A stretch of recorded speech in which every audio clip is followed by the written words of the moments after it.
Hey internet friends, 2021. New year, same revenge of the nerds plot. Mr. Microsoft, the fourth publicly richest person in the world, and great-grandson of the Federal Reserve Empire, Bill Gates, has embarked on a new endeavor, procuring farmland across the United States to the tune of 224,000 acres that spans across 18 states, earning him the spot as one of the top feudal lords.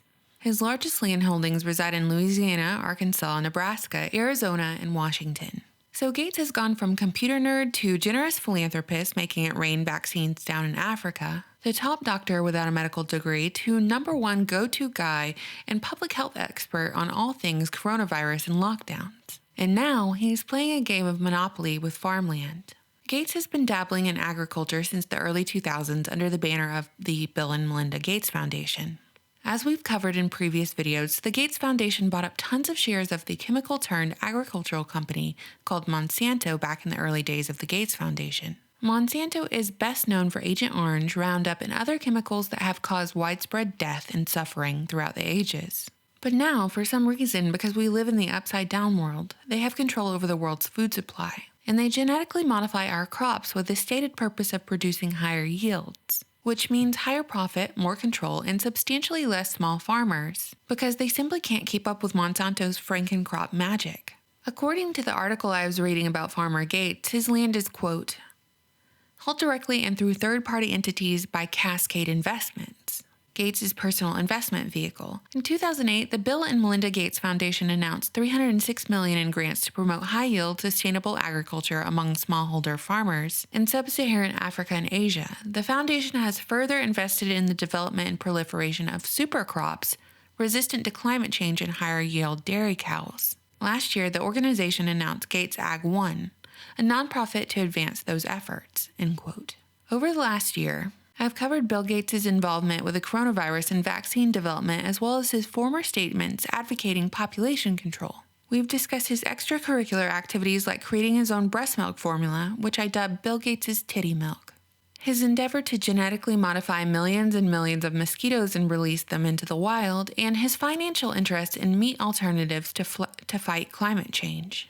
He did all of this and didn't receive an ounce of criticism from mainstream media outlets because we also revealed that these media outlets had received funds from the Gates Foundation. And while Bill Gates makes a perfectly good supervillain, I've also demonstrated that he's just a frontman. Certainly not alone in his endeavors, but rather the face of what we've come to know as the Gates Empire. So we've got a guy who has a backdoor to every government computer through his software, a firm grip on the media coverage of his shenanigans, and a say in the health not only of this country, but of the world. And now he has control of America's breadbasket. With this new development, we must ask the question that the mainstream media won't. What exactly is the Gates Foundation using their farmland for? We can make a few guesses based on the data we've already collected about Bill Gates. Guess number 1.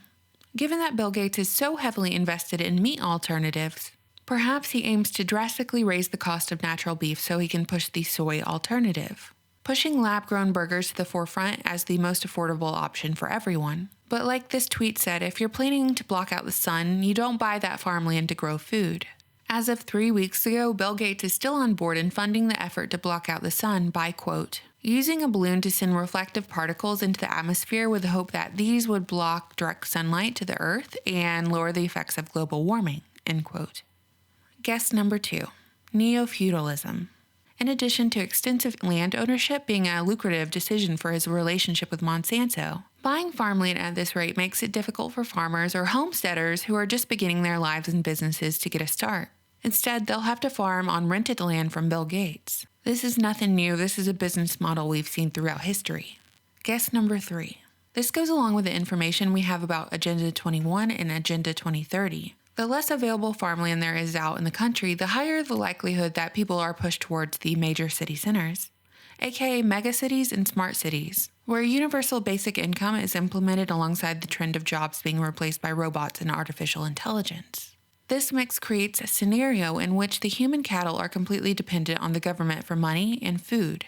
And since all the folks are in one place in these smart cities, they're easily monitored too. The technocrats of the Great Reset we keep hearing about tell us that in the future there is no private property. You'll own nothing and you'll be happy.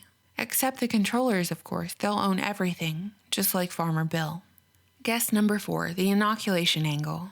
Did you know that plants can be used as biofactories for producing antigens and vaccines on a large scale? Essentially, you can use plants to vaccinate the population. The idea is instead of getting a shot, which is an intentional decision to get inoculated, instead you could just eat a tomato or a piece of fruit and be vaccinated, directly getting that immunity in the form of edible vaccines. You really wouldn't even know it if you were immunized, because there's no prick of the needle.